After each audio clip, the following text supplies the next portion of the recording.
As a matter of record, and talking with a lot of the golfers from his era, Jim also won over 100 minnow tournaments. When I first heard that, I went, what is a minnow tournament?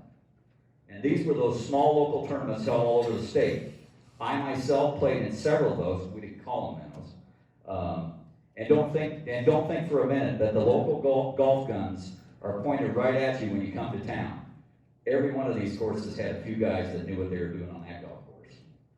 And I say, by the way, that's when most of us lost our amateur status. Some of the prizes were great for us at that time. In the fall of 1966, Jim went to the University of Iowa on a golf scholarship. At that time, freshmen weren't allowed to play varsity sports at Iowa, and I understand that Jim turned down 30-plus scholarships, including one from the powerhouse University of Houston, to become a Hawkeye. While at the University of Iowa, Jim played as the number 1 or number 2 man every year and qualified to play in the 1970 NCAA championships at the Scarlet Course at the Ohio State University. Special note that year at the event, Jim finished second in the long drive contest behind Bobby Valentine. Just like George Kinley said, he could hit it a long ways. After Jim's golf career at the University of Iowa, the draft took Jim to West Point, New York. Jim has shared so many stories about this time in his life with me. He told me about the day they faced or received the news that they were going to have to enter the draft, and he had to report to the field house and be told where they were being sent for basic training. He also recounts the day that he received his assigned station. After waiting and waiting, they finally called out Jim's name and told him to follow them to the office. There they told Jim his assignment would be helping to coach in the athletic department right there at the U.S. Military Academy. The Army had done their research. Here's what the Army had to say about Jim's record in their basketball program. He attended Centerville High School, where he carved out quite an athletic record, earning 4 varsity letters in golf and 3 in both football and basketball. While attending the University of Iowa, Jim was a freshman member of the basketball team, a team that had been labeled the best ever, winning 2 Big Ten titles and a quarterfinal finish in the 1970 NCAA tournament. While coaching at West Point, Jim's tenure was shared with Bobby Knight before he headed off to Indiana, Ed Hockenberry, who played for the great Bob Cousy, and Fran Dunphy, who later went on to coach Temple and is now the university's athletic director. Jim also played on the Army golf team, where he won the Armed Forces Inter-Service Award and coached the team at the academy. Jim completed his time at West Point and turned to Iowa to attend law school. After completing law school, Jim came to Des Moines and started the Carney law firm, which has grown to be one of the most prominent firms in Iowa. Jim's love for the game of golf has always remained an important part of his life. Even though Jim's competition career slowed down to focus on his law firm, to this day, Jim is giving back to the game he so richly loves in countless ways. For the past 20 years, Jim and his brother Mike have held a memorial tournament in their hometown of Centerville, named in honor of their parents. And this tournament has provided 25 or more scholarships to Centerville High School students. Jim was instrumental in his work at the Capitol in getting the Iowa Golf Day for the IGA established. Jim used his legal expertise to get our governor to exclude golf courses from the pandemic closure mandate, which is huge over the last couple of years. Jim started the extremely successful Polk County I-Club Golf Alley that has raised money for the last 20 years. Annually, Jim gives generously to the University of Iowa Golf Program, First Tee, and the Zach Johnson Foundation. These are all just to name a few.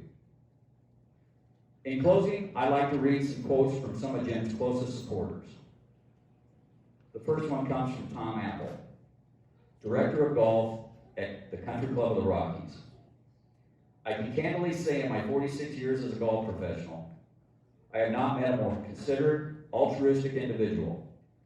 Jim's love for the game and those in the golf industry is unparalleled. The next one comes from Bill Bailey, Jim's high school golf coach. Jim's tireless work to fund, advance, and help others through his lifetime are richly felt in Centerville.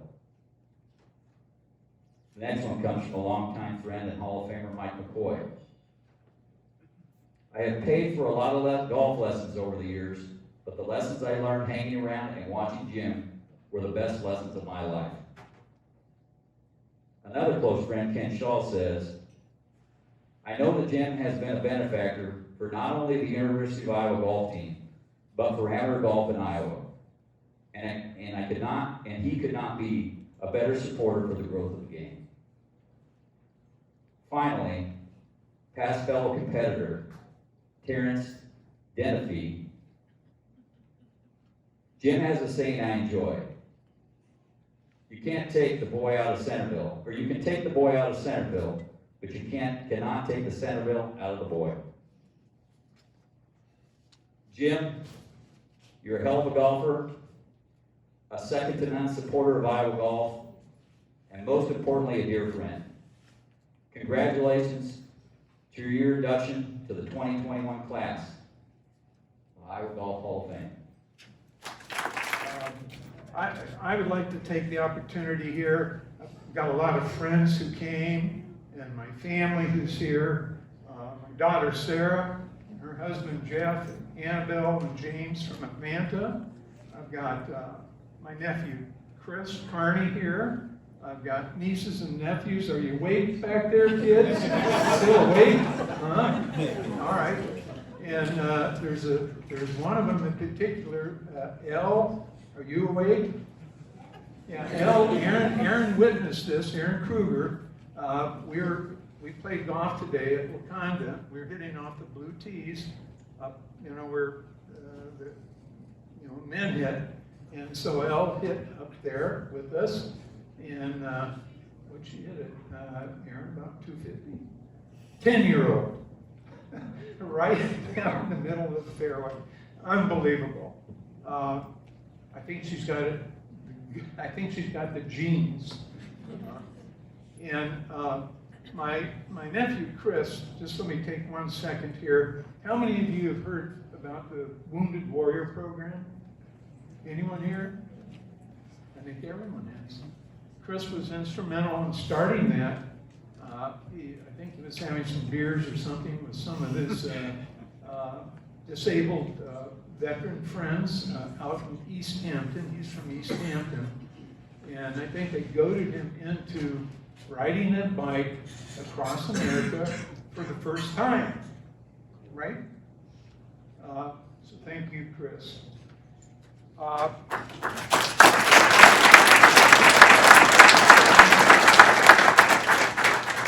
I'd like to congratulate all the fellow Hall of Fame inductees and thank the committee, especially Deb. I can never remember going into the Marshalltown Pro Shop without Jerry being there with a big, big smile on his face. That was it. Jerry with a smile, always. I think with that, I've been so fortunate. All the other folks here pursued golf and made it their life. Who was a guy, poet, Robert Frost, two paths diverged in the woods, and I took the less traveled. Well, that was me with golf. Joe briefly mentioned this. I was fortunate enough when I got drafted, I was in that first lottery, and I'll never forget that lottery. I was at the University of Iowa at the time, and it had to be one of the drunkest nights ever. You were either dead drunk because you had a low number and you knew you were going to go to Vietnam, or you were dead drunk because you had a high number and you hoped that you would never have to go to Vietnam. Well, I drew number 36 in the Appaloosa County draft board, or whatever they called it, and I knew what my fate was. probably going to go to Vietnam. So I went to basic training, did all that, and like Joe said, I got my orders and I was going to West Point. What he didn't say is they called me in there to the headquarters and they said, "Who the hell are you?" We've never had anyone go to West Point out of basic training. And I was so fortunate, to be out there. I was assistant coach, golf and basketball. I got to play a lot of golf. And somehow I was selected to play on the All-Army golf team. This is kind of like the two paths diverged in the woods. Joe Inman was on the team, Kenny Newell on the team, Wally Armstrong on the team. All these guys, went on to play the PGA Tour and do well. And, I came back here and decided to practice law. But my love for the game is great. And, I try to support it every way I can. And, it's just unbelievable. I looked at the list of Hall of Fame members, and Chad and I were talking about this, or mentioned to one another, of the 84 Hall of Fame members, being the age I am. I had the privilege of knowing and playing with 57 of them. Probably the only other person in the room who could say that would be Bob Mormon. Right, Bob? I mean, I don't remember. You don't remember. Well, that's like me, Bob. You don't remember a lot.